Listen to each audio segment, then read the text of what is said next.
Olá, alunos da terceira série, sejam bem-vindos a mais um momento de língua portuguesa. Eu sou o professor Rodrigo Ribeiro, ministrante deste componente. Vamos ver o que teremos na nossa aula de número 44.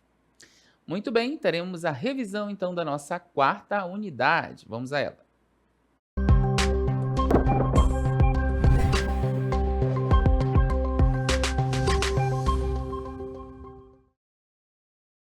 Muito bem, a nossa aula de revisão está baseada em dois conteúdos que nós vimos na nossa unidade 4, literatura indígena e literatura africana, né, e latino-americana, certo?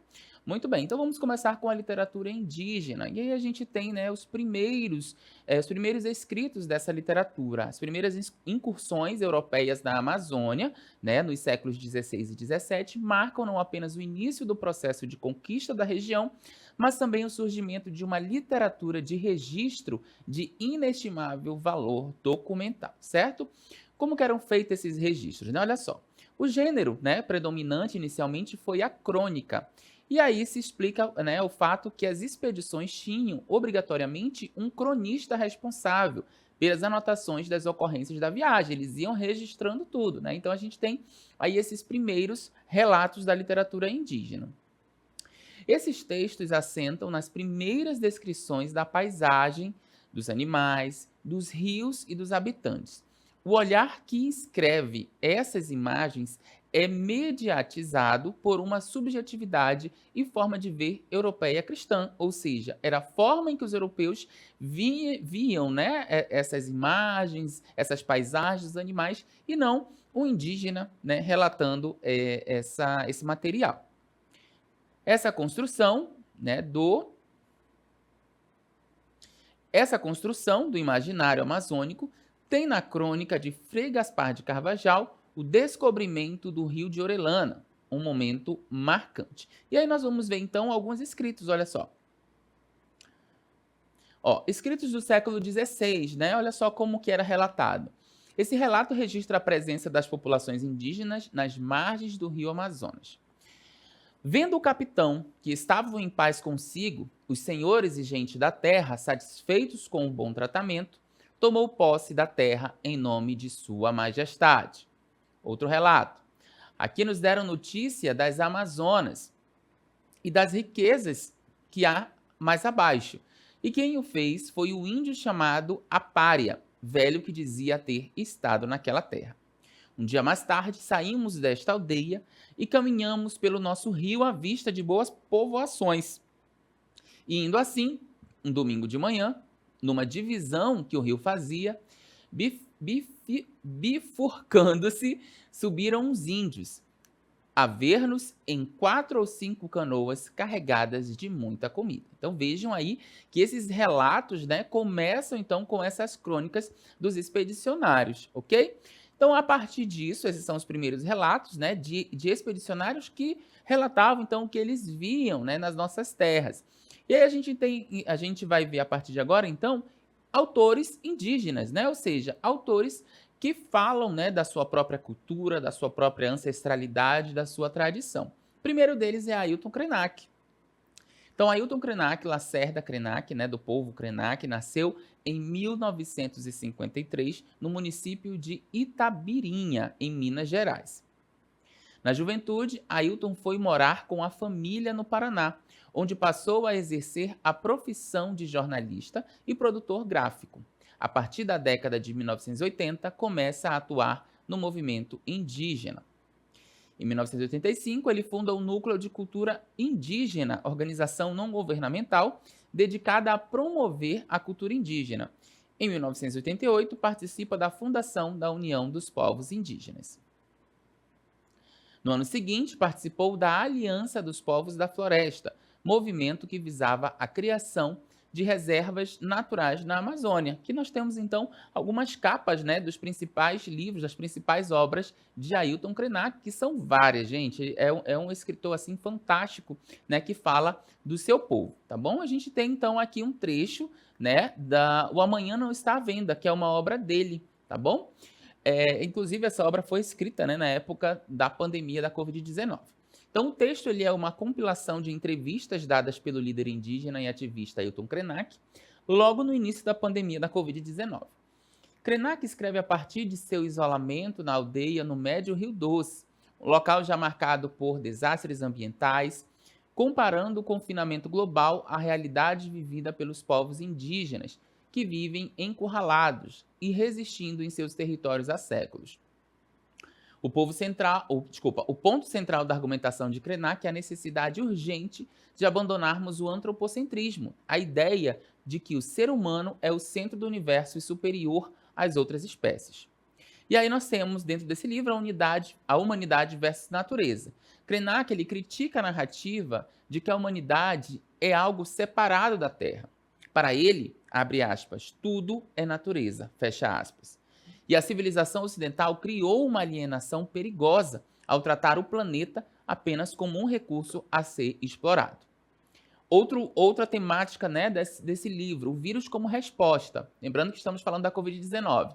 Ele interpreta a pandemia não como uma guerra, mas como uma resposta do organismo vivo, que é a Terra. O vírus ataca a forma de vida insustentável que escolhemos, forçando-nos a parar e silenciar. Outra temática, desigualdade e subhumanidade. O autor traz uma análise sociológica afiada, né, sobre quem realmente compõe, abre aspas, a humanidade, fecha aspas, validada pelo sistema econômico. Outro ponto que ele vai tocar é a necropolítica. O texto então dialoga diretamente com conceitos contemporâneos ao criticar governantes que priorizam a economia em detrimento da vida. Krenak cita o filósofo Michel Foucault para explicar como o Estado exerce o poder de, abre aspas, deixar viver e fazer morrer, fecha aspas. Ele classifica a atitude de aceitar mortes como, abre aspas, inevitáveis, fecha aspas, para salvar a economia como uma mentalidade doente e um exercício de necropolítica. Outro ponto, né, que Krenak toca é a falácia da economia e o, abre aspas, voltar ao normal, fecha aspas. Krenak desafia a lógica capitalista que dizia ser impossível o mundo parar. O mundo parou, provando que a economia é uma invenção humana e não uma lei natural superior à vida, certo? O amanhã, né? O título do livro é um alerta. Não devemos tentar, abre aspas, vender o amanhã, fecha aspas, ou agir como se tudo fosse voltar ao, abre aspas, normal, fecha aspas. O normal era justamente o cenário de destruição e desigualdade que nos trouxe até aqui.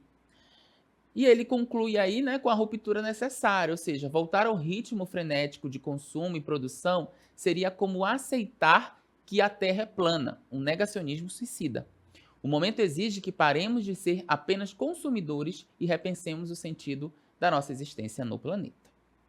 E aí, para finalizar, a obra é um convite filosófico para repensar a relação sociedade-natureza. Krenak sugere que a sobrevivência humana depende de baixarmos a bola e entendermos que não somos essenciais para a biodiversidade. Pelo contrário, somos nós que dependemos da terra para respirar. Muito bem, então aí um resumo, né, da obra. Se vocês tiverem oportunidade, leiam. O Amanhã Não Está à Venda, né, de Ailton Krenak. Vamos ver outro autor indígena? Daniel Munduruku. Daniel tem 56 anos, é escritor, professor e psicólogo. Ele é autor de 52 obras, a maioria lista como literatura infanto-juvenil.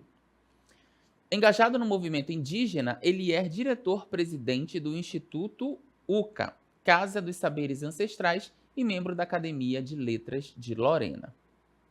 Por obras como O Banquete dos Deuses, Conversa sobre a Origem e a Cultura Brasileira e o Contos Indígenas Brasileiros, Daniel recebeu a Comenda do Mérito Cultural por 2 vezes, além do Prêmio Jabuti da Academia Brasileira de Letras. Muito bem, Daniel Munduruku aí também, né, faz essa divulgação, né, da literatura indígena. E nós temos uma mulher também, que é a Eliane Potiguara. Eliane tem 69 anos, é professora, empreendedora e escritora indígena brasileira. Ela fundou a Rede Grumim de Mulheres Indígenas e foi uma das 52 brasileiras indicadas ao projeto, abre aspas, 1000 Mulheres para o Prêmio Nobel da Paz, fecha aspas. Entre as suas obras mais famosas estão A Terra é Mãe do Índio, Acajutibiru, terra do índio potiguara, metade cara, metade máscara, o coco que guardava a noite e a cura da terra, certo? Então, até aqui vimos essa literatura indígena, né, como surgiu e os principais, né, para esta aula, nós selecionamos para esta aula os principais representantes dessa literatura. Agora nós vamos ver, né, vocês vão acompanhar comigo, um pouco mais da literatura africana e latino-americana. Vamos lá? Muito bem, começando com Mia Couto, né? Isso mesmo, tá aí a imagem para vocês darem uma olhadinha e conhecerem que é Mia Couto. Então, olha só, nosso autor nasceu em 1955, na Beira, Moçambique. Foi jornalista e professor e é atualmente biólogo e escritor, com mais de 30 livros entre prosa e poesia. Seu romance Terra Sonâmbula é considerado um dos 10 melhores livros africanos do século XX. Mia Couto recebeu uma série de prêmios literários, entre eles o Prêmio Camões de 2013, o mais prestigioso da língua portuguesa, e o Neustadt, eu acho que é Neustadt Prize de 2014. É membro correspondente da Academia Brasileira de Letras, né? O que diz então aí a obra dele, Terra Sonâmbula? É um romance moçambicano que retrata os horrores da Guerra Civil de 1976 a 1992, através do realismo mágico. A história acompanha Mundinga, um jovem com amnésia, e Tuahir, um velho sábio, que fogem da violência, abrigando-se num machimbombo queimado. Tá? Machimbombo é ônibus, tá? Eles encontram os diários de Kinzu, cujas narrativas fantásticas se alternam com a difícil jornada de sobrevivência da dupla, misturando sonho e realidade para suportar a devastação do país. Qual era o estilo, então, que o nosso autor utilizava? Né? O realismo animista, né? Ou realismo fantástico, onde a fronteira entre o real e o mágico é fluida. Ele, abre aspas, brinca, fecha aspas, com a língua portuguesa, criando neologismos para expressar uma identidade que o português europeu não alcança sozinho, ok? E aí nós já vamos começar a falar da literatura latino-americana com Gabriel Garcia Marques, né? Olha aí a foto para vocês verem. Nasceu em 1927, faleceu em 2014, foi um jornalista, escritor e roteirista colombiano, isso mesmo. Considerado um dos escritores do século XX, destacou-se como um dos representantes do realismo mágico latino-americano. Autor de 100 Anos de Solidão e O Amor nos Tempos de Cólera, recebeu o Prêmio Nobel de Literatura em 1982 pelo conjunto de sua obra. Vamos ver um pouquinho mais do Gabriel, olha só. Gabriel Garcia Marques e o realismo mágico, né? Memória e trauma. Começamos com o mestre do realismo mágico, Gabriel Garcia Marques, e sua obra-prima, 100 Anos de Solidão, publicado em 1957. Este romance é a saga da família Buendia e da mítica cidade de Macondo. A estrutura é notavelmente cíclica e genealógica, com nomes e destinos que se repetem, como o espelho da história da América Latina marcada por ciclos de fundação, apogeu e decadência. A árvore genealógica de Buendia é central para a compreensão da obra, evidenciando a repetição de padrões e a incapacidade de escapar do destino. O estilo é o famoso realismo mágico. Elementos fantásticos, chuvas de flores, levitação, profecias, são apresentados de forma natural e cotidiana, sem causar estranhamento aos personagens. Essa fusão do real com o maravilhoso é uma característica marcante da literatura latino-americana, servindo como uma lente para explorar a realidade complexa e muitas vezes surreal do continente. A linguagem que ele utiliza é poética, hiperbólica, com um narrador onisciente que nos guia por essa epopeia. A oralidade e o mito são incorporados, transformando Macondo em um mito de origem e fim.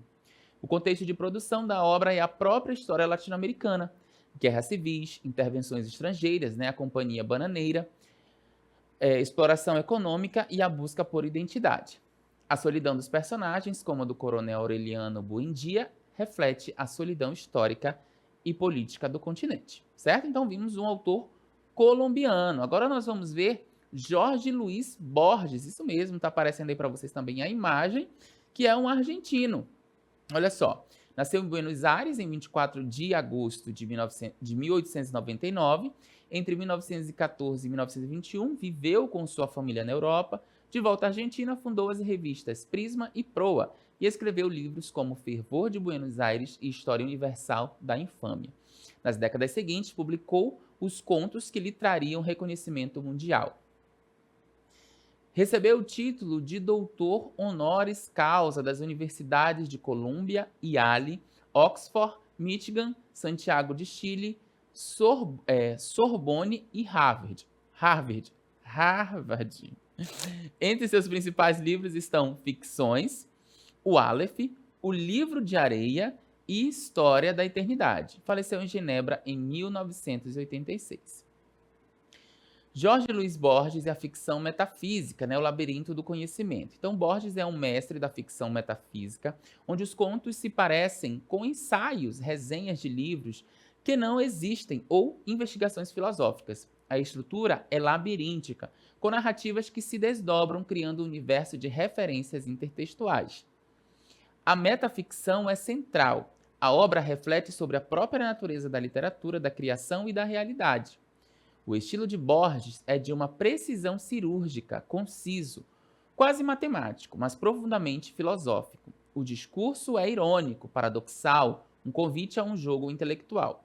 Ele questiona a originalidade, a autoria e a própria ideia de conhecimento. A metáfora da biblioteca infinita, como em A Biblioteca de Babel, é central. Todo conhecimento possível já existe. E nossa tarefa é decifrá-lo ou organizá-lo. Borges é um precursor da pós-modernidade, questionando as grandes narrativas e a objetividade do conhecimento. Sua obra dialoga com as vanguardas europeias e com a filosofia existencialista. Por último, então, nós temos o Horácio Quiroga, isso mesmo. Agora vamos falar de um uruguaiano. Olha só, ele nasceu em 31 de dezembro de 1878, em Salto, no Uruguai, falecido em 19 de fevereiro de 1937, em Buenos Aires, na Argentina. Então, foi um contista uruguaio, cuja representação imaginativa da luta de humanos e animais pela sobrevivência na selva tropical lhe rendeu o reconhecimento como mestre do conto. Horácio Quiroga e o realismo trágico, paixão e fatalidade. Quiroga é considerado o pai do conto moderno latino-americano, com uma estrutura direta, contos curtos e de grande impacto emocional, com clímax abruptos e frequentemente trágicos. O estilo é o realismo trágico ou naturalista. Descrições detalhadas do ambiente, dos estados psicológicos, com um discurso objetivo e quase clínico ao narrar a degradação humana.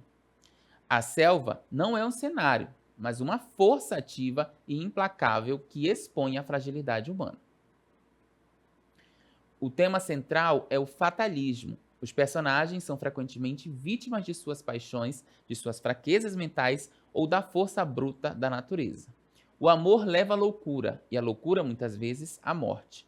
É uma exploração sombria da condição humana, onde a razão é frágil e o instinto poderoso. O contexto de produção é a própria vida de Quiroga, marcada por tragédias pessoais e sua experiência na selva de Misiones, na Argentina. Essa relação homem-natureza é fundamental para a ambientação e os temas de seus contos, certo? Então, temos aí, né, tivemos na primeira parte a literatura indígena, depois vimos um autor da literatura africana, né, que foi Mia Couto, e vimos da literatura latino-americana, né? Temos 3 aí, um colombiano, um argentino e um uruguaiano, certo, pessoal? Então, espero que vocês tenham, né, entendido um pouco mais sobre esses autores, esse tipo de literatura. Eu vou ficando por aqui e a gente volta numa próxima oportunidade. Até lá!